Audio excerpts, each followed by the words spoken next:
Hello दोस्तों, कैसे हैं आप लोग। आई होप आप लोग बहुत अच्छे होंगे। दोस्तों, आज की पाठशाला में हम लोग बात करने वाले हैं इनकम टैक्स के अंडर मिलने वाले छूट की। गवर्नमेंट एम्प्लॉई हैं, अगर सैलरीड एम्प्लॉई हैं आप, और अगर खुद का आईटीआर फाइल करते हैं या फाइल करवाते हैं, तो आपको ये जानना जरूरी है कि आप इनकम टैक्स से किन खर्चों और किन बचत निवेशों पर छूट प्राप्त कर सकते हैं, और वो कौन से सेक्शन है और कितना अमाउंट तक आपको मिल सकता है। तो दोस्तों, हम थोड़ा डिटेल में बात करेंगे, इसलिए वीडियो थोड़ी लंबी हो सकती है। वीडियो को स्किप मत कीजिएगा। तो चलिए शुरू करते हैं। नमस्कार दोस्तों, मैं कुंवर सिंह आपके अपने चैनल फाइनेंस की पाठशाला में आप सभी का स्वागत करता हूं।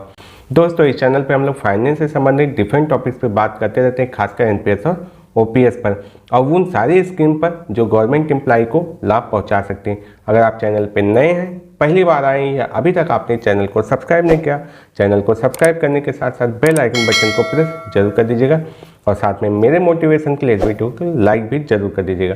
तो चलिए शुरू करते हैं आज की पाठशाला।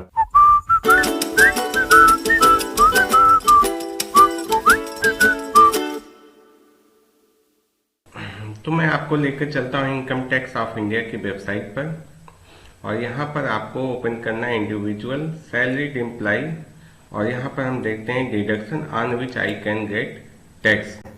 तो इसे मैंने क्लिक कर दिया है, और मैं सीधा उन सारे उस पर पहुँच जाऊँगा जहाँ पर हमें डिडक्शंस मिलने हैं। तो यहाँ पर सबसे पहला डिडक्शन जो इन्होंने शुरू किया है, ये यहाँ से नहीं, एज ग्रुप से नहीं चलेंगे। तो यहाँ पर है आपका पहला कि अगर आपने कोई होम लोन लिया हुआ है घर खरीदने के लिए या घर बनवाने के लिए, तो उस पर जो भी इंटरेस्ट आपका है वो सेक्शन 24B के तहत 2 लाख रुपए तक आप उस पर डिडक्शन ले सकते हैं। और अगर आपने उसको लेट आउट किया है तो वो एक्चुअल वैल्यू जो भी होगी बिना किसी लिमिट के उस पर आप ले सकते हैं। इसमें भी देखिए लिमिट अलग अलग है। अगर आपने 1 अप्रैल 1999 से पहले लिया है तो उस पर 30,000 है, और 1 अप्रैल 1999 के बाद लिया है 2 लाख की छूट है। Take deduction specified under chapter 6A of the income tax act.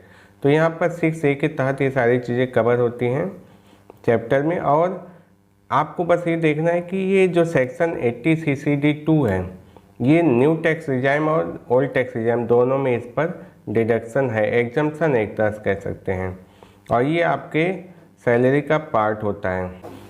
अब बात करते हैं 80C की। तो 80C आपका बहुत ही फेमस सेक्शन है। यहाँ पर लाइफ इंश्योरेंस के premium, provident fund, subscription to certain equity shares, फिलहाल ये तो मुझे नहीं दिखता, पहले था। ट्यूशन फीस, ये बच्चों की ट्यूशन फीस होती है। इसमें ट्यूशन फीस में आपके बच्चों की गाड़ी, लाइब्रेरी, एग्ज़ाम फीस ये सब शामिल नहीं होते, only tuition fees. National saving certificate, जो आप किसी भी डाकघर में जमा करके सर्टिफिकेट ले सकते हैं। हाउसिंग लोन प्रिंसिपल, ये भी इसमें शामिल है, आपके होम लोन का प्रिंसिपल अमाउंट, मूलधन। अदर वेरियस आइटम्स, तो बहुत ऐसे भी हैं जो यहाँ मेंशन न किए गए हों, लेकिन आप उसमें छूट ले सकते हो। तो ये मैक्सिमम होता है 1,50,000 तक। टोटल आप इतना जितना देखें इनमें मिलाकर 80CCC annuity plan of LIC और other insurance toward pension scheme. तो LIC या किसी और कंपनी से, जो इंश्योरेंस कंपनी से जब आप कोई पेंशन प्लान लेते हैं तो उसके लिए जो आप प्रीमियम जमा करते हैं वो 80CCC में आता है। तो 80CCT1 तो आपका नेशनल पेंशन सिस्टम NPS में जो भी कंट्रीब्यूशन होता है एम्प्लाई का, कर्मचारी का, वो यहाँ पर मेंशन होता है, इसमें शामिल होता है। तो यहाँ पर आप देखिएगा 80C, 80CCC और 80CCT1 तीनों मिलाकर 1,50,000 की लिमिट होती है। 80CCT1B 2015 में इसे ऐड किया गया था, और ये 80CCT1 से थोड़ा सा अलग हो जाता है, एडिशनल कह सकते हैं। इसमें आप 50,000 तक और ले सकते हैं टैक्स बेनिफिट। तो जो NPS में कंट्रीब्यूशन करते हैं वो 1,50,000 प्लस 50,000, 2 लाख रुपए तक ले सकते हैं। 80CCD2 तो यहाँ पर सेंट्रल गवर्नमेंट एम्प्लॉय के लिए, स्टेट गवर्नमेंट एम्प्लॉय के लिए 2 अलग अलग दिए गए हैं। जो एम्प्लॉय कंट्रीब्यूशन होता है, अगर आपका बेसिक और डे का 10% डिडक्ट होता है तो एम्प्लॉयर आपका 14% करता है, अब वो 14% जो एम्प्लॉयर कंट्रीब्यूशन होता है वो आपके सैलरी में ऐड हो जाता है और उसके बाद आप यहाँ पर डिडक्शन में भी उसे ले लेते हैं। फिलहाल 2022 के बजट से पहले तो सेंट्रल गवर्नमेंट एम्प्लॉय के लिए तो यहाँ 14% डिडक्शन था, लेकिन जो स्टेट गवर्नमेंट एम्प्लॉय थे, PSU हैं, पब्लिक सेक्टर अंडरटेकिंग, उन सब के लिए यहाँ पर 10% ही था। तो इसे बढ़ाकर 14% कर दिया गया, अर्थात अब जितना भी एम्प्लॉय कंट्रीब्यूशन, नियोक्ता अंशदान आपके NPS अकाउंट में जमा होता है, आपकी सैलरी में ऐड होता है, ऐड होने के बाद वो इतना डिडक्ट हो जाएगा।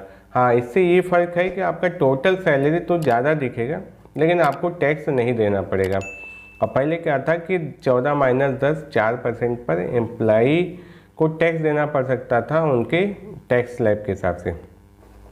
80D में आप 25,000 तक आप अगर कोई हेल्थ इंश्योरेंस पॉलिसी लिया है तो उसमें आप प्रीमियम के अगेंस्ट में पेमेंट कर सकते हैं और 5,000 तक का आप हेल्थ चेकअप करवा सकते हैं। हेल्थ चेकअप का कोई एकदम डिफिनीसन नहीं दिया है, आप हेल्थ चेकअप करवाइए जो भी नॉर्मल बीमारियों से पहले के लिए होते हैं, जानने के लिए कि ये बीमारी तो नहीं, या नॉर्मली हम चेकअप करवाते हैं। तो ये 5,000 में आप, आपकी पूरी फैमिली है शामिल, और ये 25,000 में पूरी फैमिली। अगर कोई सीनियर सिटीजन है, चाहे आप हो चाहे आपके डिपेंडेंट हो, गार्जियन हो, तो इन सबको 25,000 रुपये में की जगह 50,000 रुपये में शामिल किया जाता है। और अगर सिर्फ पेरेंट्स की बात करते हैं तो यहाँ पर अगर वो सीनियर सिटीजन है तो 50,000, अगर सीनियर सिटीजन नहीं है तो 25,000, हेल्थ चेकअप वही 5,000। लेकिन ओवरऑल आप मिला के चाहे अपना चाहे पूरे फैमिली का 25,000 ही कर सकते हैं, उसी में आपका 5,000 भी शामिल है। अब ये डिडक्शन लिमिट 50,000 दिया है, कंडीशनल है, इसकी जो शर्तें हैं।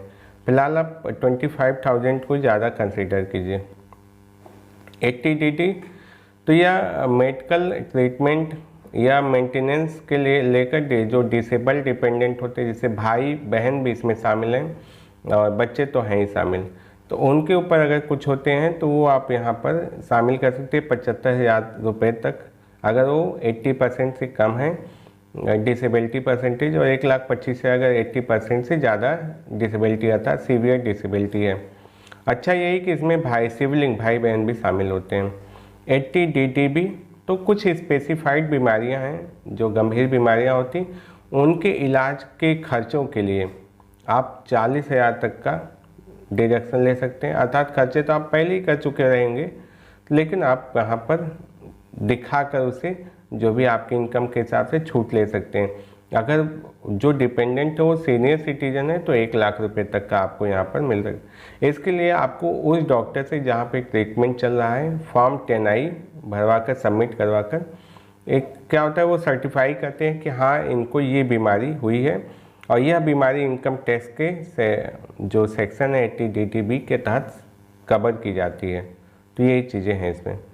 80 ये एजुकेशन, हायर एजुकेशन के लिए बच्चों के अगर आपने लिया है या कोई रिलेटिव, जैसे आपने किसी को गोद लिया हुआ है तो अगर उसके लिए भी आपने एजुकेशन लोन लिया हुआ है तो उसका इंटरेस्ट यहाँ पर शामिल होता है। कोई लिमिट नहीं है, लेकिन आप एजुकेशन लोन बहुत ज़्यादा ले भी नहीं सकते हैं, उसकी तो अपनी लिमिट होती है। 80EE तो ये कंडीशनल है कि 1 अप्रैल 2016 से 31 मार्च 2017 के बीच में किसी ने हाउस प्रॉपर्टी ली तो उसे एडिशनल मिलेगा इंटरेस्ट में टैक्स बेनिफिट।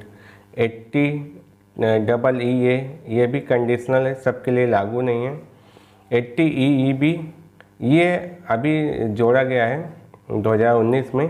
इसमें क्या है कि अगर आप कोई इलेक्ट्रिक व्हीकल लेते हैं और उसके लिए लोन लिया हुआ है तो उस पर जो इंटरेस्ट है 1,50,000 तक, उस पर आप टैक्स एग्जम्पशन ले सकते हैं, डिडक्शन ले सकते हैं। और ये 4 साल के लिए किया गया था, अप्रैल 19 से लेकर 31 मार्च 23 तक। 80G डिडक्शन टूअर्ड डोनेशन, तो अगर आप कहीं किसी संस्था में जो चैरिटेबल संस्था है उसमें अगर आप डोनेट करते हैं, जैसे चीफ मिनिस्टर रिलीफ फंड हो गए या प्राइम मिनिस्टर रिलीफ फंड हो गए, तो वहाँ पर आप पूरा डिडक्शन ले सकते हैं। हाँ, देखना होता है कि उस संस्था को डिडक्शन मतलब कितनी परमिशन है। जैसे हमने प्राइम मिनिस्टर की बात की तो उसमें आप अगर 2000 करते हैं 2000 पूरा डिडक्शन लेते हैं, लेकिन कुछ ऐसे होते हैं जहाँ पर आप करेंगे तो आप 50% ही एलिजिबल होंगे, 50% मिलेगा। ये अगर आपने 2000 किया तो 1000 ही क्लेम मिलेगा। इतना ध्यान रखना है कि कोई भी डोनेशन कैश 2000 से ज़्यादा का नहीं हो सकता है, अर्थात अगर आप जब उसको दिखाते हैं ITR में या कहीं भी तो 2000 से ज़्यादा का कैश रसीद नहीं लगा सकते हैं। और सब्जेक्ट टू क्वालिफाइंग लिमिट, तो ये भी 150 ऊपर वही जो बातें हैं उन्हीं को थोड़ा अगर हम बहुत डीपली जाएंगे और भी चीज़ों को समझेंगे तब ये चीज़ें समझ में आएंगी कि ये अलग से क्या 100%। फिलहाल हम लोगों ने तो इसका काफ़ी डिडक्शन लिया है, 2 बार लिया है मैंने। 80 GG, तो ये आप 1013A जो आता है सेक्शन, यहाँ पे जिक्र नहीं, हाउस रेंट अलाउंस होता है, वो एग्जाम्पशन का पार्ट होता है, इसलिए उसको डिडक्शन में डाला भी नहीं है। अब बात कर लेते 80 GG। तो हाउस रेंट अलाउंस, अगर आपके एम्प्लॉयर से आपको हाउस रेंट नहीं मिलता है या आप सेल्फ एम्प्लॉयड हैं तो यहाँ पर आप अपनी टोटल इनकम का 10% तक यहाँ पर दिखा सकते हैं रेंट पेड करके कि हाँ मैं मकान किराए पर रहता हूँ। 10% जो टोटल इनकम आप दिखा रहे हैं उसका आप मान लीजिए 5 लाख अगर आपकी इनकम है तो मैक्सिमम 50,000 तक आप ले सकते हैं। 10 लाख है तो मैक्सिमम आप कितना ले सकते हैं 10 लाख के हिसाब से? 1 लाख नहीं, यही तो बात है। यहाँ ये लिमिट भी है, आप 5,000 पर मंथ से ज़्यादा नहीं ले सकते हैं, अर्थात मैक्सिमम आप 60,000 ही ले सकते हैं। 80 GGA, तो ये है साइंटिफिक रिसर्च या रूरल डेवलपमेंट के लिए, तो ये सारे डोनेशन के ही सेक्शन चल रहे हैं। 80 GG, 80G और 80 GGA। तो ये कोई संस्था, कॉलेज, तो उनका भी अपना एक सिस्टम है कि कितना % तक आप दे सकते हैं।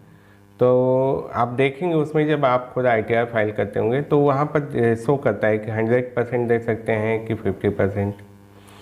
अब 80 GGC, तो ये किसी पॉलिटिकल पार्टी या इलेक्ट्रिकल ट्रस्ट को देते हैं, तो यहाँ पर कोई लिमिट नहीं है। और 80 TTA, हाँ ये थोड़ा हम लोग इस्तेमाल करते हैं, खासकर गवर्नमेंट एम्प्लाई, मैं तो करता हूँ।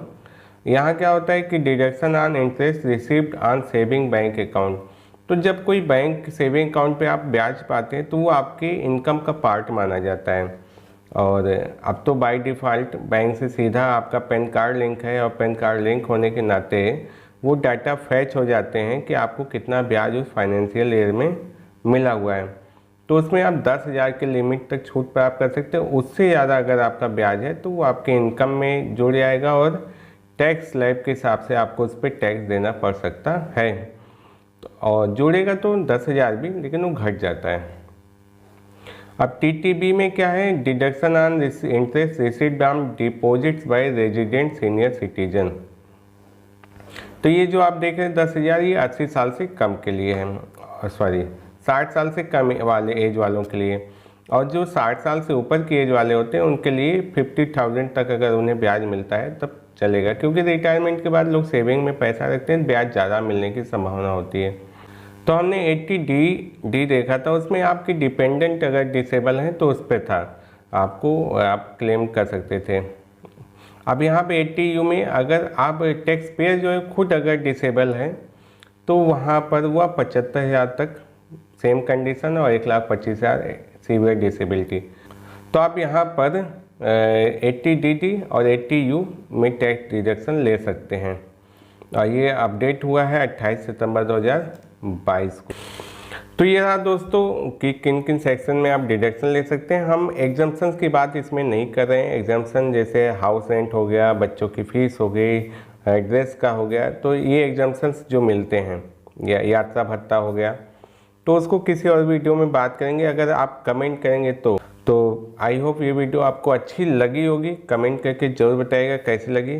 दोस्तों कोई भी वीडियो बनानी होती है तो उसमें मेहनत लगती है, रिसर्च लगती है, और बहुत बार वो चीज़ें जो आप पूछते हैं वो आसानी से मिलती भी नहीं है, तो उनके लिए भी काफ़ी मेहनत करनी पड़ती है। कई वीडियो भी देखने पड़ जाते हैं दूसरों के भी, और कई वेबसाइट खंगालने पड़ जाते हैं। अगर वीडियो हेल्पफुल लगती है तो इसे अपने दोस्तों, अपने साथियों के साथ शेयर भी जरूर कर दीजिएगा। दोस्तों मैं इस चैनल पर ऐसे ही यूज़फुल कंटेंट डालता रहता हूँ। चैनल को सब्सक्राइब करके बेल आइकन बटन को प्रेस जरूर कर दीजिएगा। तो चलिए मिलते हैं नेक्स्ट वीडियो में ऐसी इन्फॉर्मेशन, नॉलेज और अपडेट के साथ। तब तक के लिए नमस्कार।